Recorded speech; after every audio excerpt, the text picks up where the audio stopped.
দাঁড়ান দাঁড়ান, আমি আসলে জনগণনার জন্য এসেছিলাম। হোলির দিনে জনগণনা? হ্যাঁ, আর সাথে একটা উপহার আছে, কাপসেট। কাপসেট? হ্যাঁ। আচ্ছা, এবার বলেন যে আপনাদের ঘরে কে কে আছে? কাপসেটের সাথে ঘরের কি সম্পর্ক? জানতে লাগবে না পুরস্কার দেওয়ার জন্য? আচ্ছা, আমার ঘরে তিনজন মানুষ আছে, আমি, আমার বোন আর আমার ভাই। বোন আছে? মানুষ না দেখে তো নাম লেখা যায় না। একদিন তো বোনকে। আরে আপনি আমার নাম লিখে না লিখে আগে বোনকে ডাকছেন কেন? অমিত পাল। অমিত পাল, হ্যাঁ, এবার বোনকে ডাকবেন। আচ্ছা আচ্ছা ঠিক আছে। রিয়া, এই রিয়া, এই দেখ এই দেখ, নামটা লিখুন।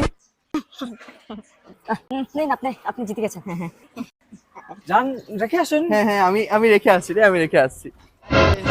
वो गुलजार जोगी जी सुना है संसार बिना उसे रंग लगाए जोगी जी ये फागुन लो কি রে, তাহলে কি গেল? আচ্ছা আমার আজকের দিনটাই ভালো। হোলি দিনে কাপড় বেচতে চল, চা খাবো, কাপড় আয় আয়।